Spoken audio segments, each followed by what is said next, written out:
Good morning all of you, how are you? कैसे हो आप सभी? अभी तक हम जो है हमारा जो टॉपिक है France as republic and the treason of terror, यानी कि फ्रांस का गणतंत्र और जो आतंक का जो क्षेत्र है उसके बारे में पढ़ रहे थे, जिसमें हमने जो है 2 पैराग्राफ हमारे कंप्लीट कर लिए थे। इसमें हमने जैकोबिन क्लब के बारे में पढ़ा था, जिसका जो नेतृत्व करता था वो मैक्सिमिलियन रॉबेस्पियर के द्वारा किया गया था। तो इसका जो आगे का जो 3rd पैराग्राफ है उसको हम आज स्टार्ट करेंगे।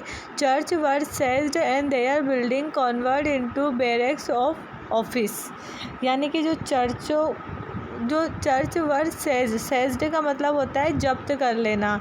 तो चर्च जो थे वर सेज्ड, उनको जब्त कर लिया गया था, और जो बिल्डिंग कन्वर्टेड इनटू बैरक और ऑफिस, तो चर्चों को जब्त कर लिया गया था और उनके भवनों को ब्रिक कार्यालयों में परिवर्तित कर दिया था। मतलब कि चर्चों को जब्त करके और उनके स्थानों पर क्या बना दिया था, बैरक्स और ऑफिस, यानी कि जो बैरक कार्यालय और ऑफिस जो भवन थे उनको बना दिया गया था। मतलब चर्चों को तोड़ करके और ऑफिस बना दिए गए थे। Robespierre implement policy so presently that even his support began to demand some moderation। तो रॉबेस्पियर जो था, रॉबेस्पियर इम्प्लीमेंट पॉलिसीज़, यानी कि रॉबेस्पियर ने नीतियों को इतनी दृढ़ता से लागू किया कि यहाँ तक कि उनके समर्थक कुछ संयम की मांग करने लगे। जो रॉबेस्पियर थे उन्होंने जो नीतियाँ थी प्रेजेंटली, मतलब उनको इस तरीके से प्रस्तुत किया, इम्पेडेंट मतलब कि बहुत ही ज़्यादा दृढ़ता से प्रस्तुत किया। तो जो डेट इवन हिज सपोर्टर, जो उनके जो सहायक थे, began to demand some moderation, यानी कि उनके जो समर्थक थे उन्होंने कुछ संयम की मांग की। At last he was declared guilty by a court in July 1794, arrested and sent to the guillotine on the next day. तो एट लास्ट अंत में he was declared guilty by a court इन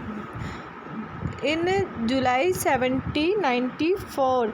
तो इन्होंने अंत में भी 1794 की जेल में एक अदालत द्वारा दोषी ठहराया गया था, अरेस्टेड, और उसको जो है गिरफ्तार किया गया और अगले दिन गिल्टाइन को भेजा गया। मतलब कि उसको जो है वो जो था एक अदालत के द्वारा दोषी पाया गया था, तो उसको क्या कर लिया गया, गिरफ्तार कर दिया और अगले दिन जो है गिल्टाइन को भेजा गया। The period between 1793 and 1794 is called the Reign of Terror। तो जो हमारा 1793 और 1794 के बीच की जो अवधि है उसको आतंक का शासन कहा जाता है।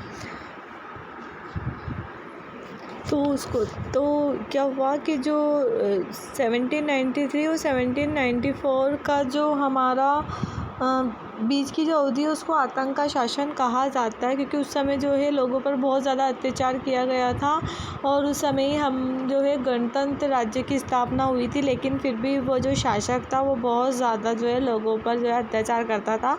तो इसलिए जो ये अवधि है इसको क्या कहा गया है, रीजन ऑफ टेरर। इसको आपको अंडरलाइन करना है। Robespierre pursued a policy of rigid control and punishment. तो जो रॉबेस्पियर था, रॉबेस्पियर ने कठोर नियंत्रण और सज़ा की नीति अपनाई थी। मतलब उसने जो है बहुत ज़्यादा कठोर नियंत्रण और सज़ा की नीतियाँ अपनाई थी।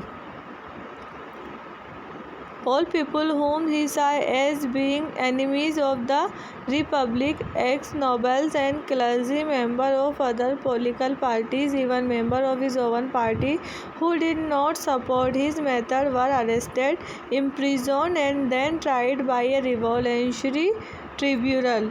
All people यानी कि सभी जो व्यक्ति होते थे, who he saw as being, जिन्हें गणतंत्र के शत्रु के रूप में देखा, तो जो मतलब कि जो सभी जो व्यक्ति थे उनको वो क्या समझता था, गणतंत्र का शत्रु। तो जो एक्स नोबेल्स और क्लर्जी, मतलब कि जो नोबेल मतलब पूर्व रईस और जो पादरी लोग थे, मेंबर ऑफ और अदर पॉलिटिकल पार्टीज़ और अन्य राजनीतिक दलों के जो सदस्य थे, इवन यहाँ तक कि member of his oven party, यहाँ तक कि उसकी अपनी पार्टी के सदस्य भी जो उनके तरीक़ों का समर्थन नहीं करते थे, गिरफ्तार कर लिए जाते थे। मतलब कि रोबेस्पियर जो है सभी व्यक्ति यानी कि जो पूर्व के जो रईस थे, पादरी लोग जो थे और जो अदर पार्टी के लोग होते थे और जो उसकी स्वयं के पार्टी के लोग अगर उसका कोई सी चीज़ का विरोध करते थे और उस चीज़ को वो सही नहीं मानते तो वो क्या करता था, उनको जो है बंदी बना लेता था, उनको गिरफ्तार उनको करवा देते थे।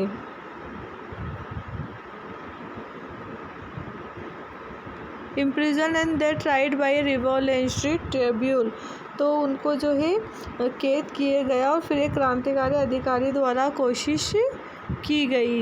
If the court found them guilty there were guilty not, अगर अदालत ने उन्हें दोषी पाया तो उन्हें दोषी ठहराया गया।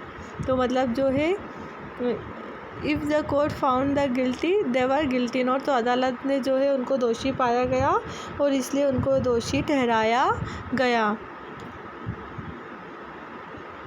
The guillotine is a machine consist of 2 poles and a blade with which person is beheaded. It was named after its inventor Dr. Guillotine। यानी कि गिलीटोन क्या है? गिलीटोन एक मशीन है जिसमें 2 ध्रुव होते हैं और एक ब्लेड होती है जिसके साथ एक व्यक्ति का सिर काट दिया जाता है। इसका नाम इसके आविष्कार के नाम पर पड़ा। इसका आविष्कार जो है वो गिलीटोन के द्वारा किया गया था, इसीलिए इस मशीन का जो नाम है वो गिलीटोन रखा गया। तो इसके जो आविष्कारक है गिलीटोन मशीन के, वो गिलीटोन है। इसका जो वर्णन है वो हमने पहले ही जो हमारी ग्लॉसरी जब मैंने चैप्टर स्टार्ट किया था तब मैंने आपको बता दिया था कि गिलीटोन क्या होती है। तो गिलीटोन जो होती है एक मशीन होती है जिसके 2 ध्रुव होते हैं और एक ब्लेड लगी हुई होती है जिसमें व्यक्ति के सिर को काटा जा सकता है। तो जो रोबेस्पियर जो दोषी पाया जाता है तो उसको जो है गिलीटोन में भेज दिया जाता है। इसके बाद का जो टॉपिक है वो हम कल पढ़ेंगे।